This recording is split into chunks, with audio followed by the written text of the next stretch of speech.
the Chiefs won the Super Bowl in 2020. You know, then you have the naysayers of, oh, revival can happen. And I'm like, no, sometimes you've got to do the journey. You gotta be in the journey for decades. You know, and yeah, there was a couple of us.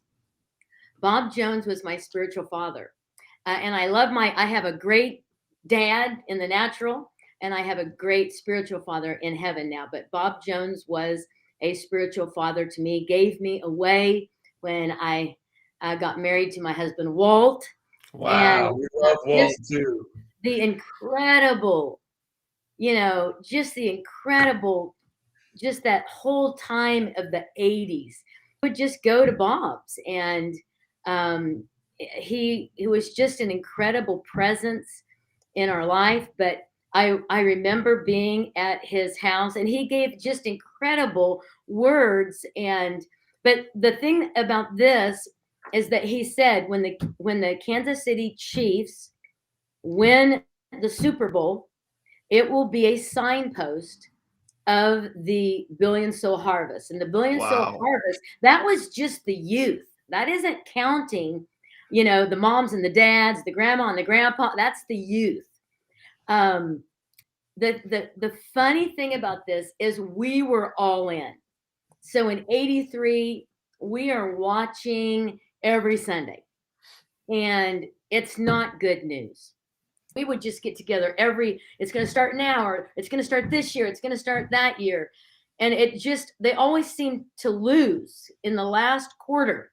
And that's where I feel like you've got to do the journey for some of the younger generations, that they just hear of it and they're like, oh, wow, revival can happen. What about the people in Africa who don't have a professional football team? That I've heard that. And I say, no, you've got to do the journey. Mm. That's how the prophetic word gets in you, and it grows in you. And 2020 happened after decades. I mean, we're talking 1980. It was somewhere between 83, 84-ish where Bob said that. So you take 83 to 2020. And I had just turned off the Chiefs because I thought, it's going to be miraculous when that happens, because they just didn't have momentum.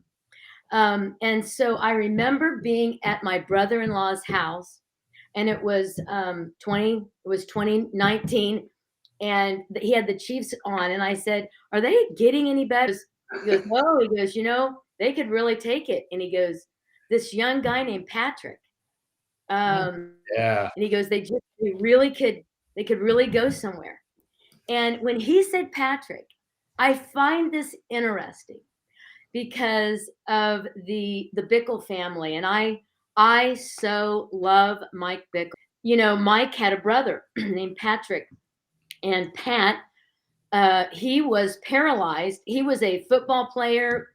They grew up in the hood in Kansas City, and he was paralyzed at a football game. But Pat, so when I first met Pat, I walked into the prayer meeting and all the lights were out, and there was a guy laying on a hospital bed with the blanket over his head. And I'm walking into the prayer meeting going, what? And I'm like, hello?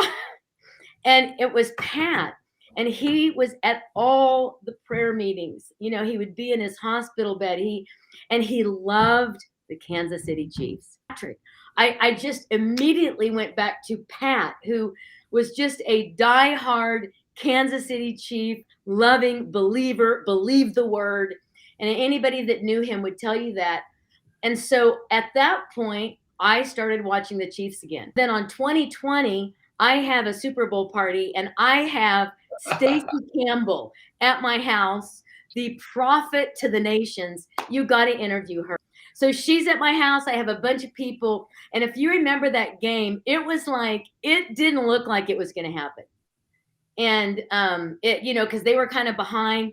And I mean, Stacy, I love her. She's in my kitchen, and she's like, remember your word, God. Remember your prophecy. You prophesied. Remember revival. it's for the sons and daughters. And she is going crazy. And of course, we're doing it too. Yes, God, remember, we pulling on your word. And they win. They could have won because of that woman in my kitchen. Whoa, this is how you want football.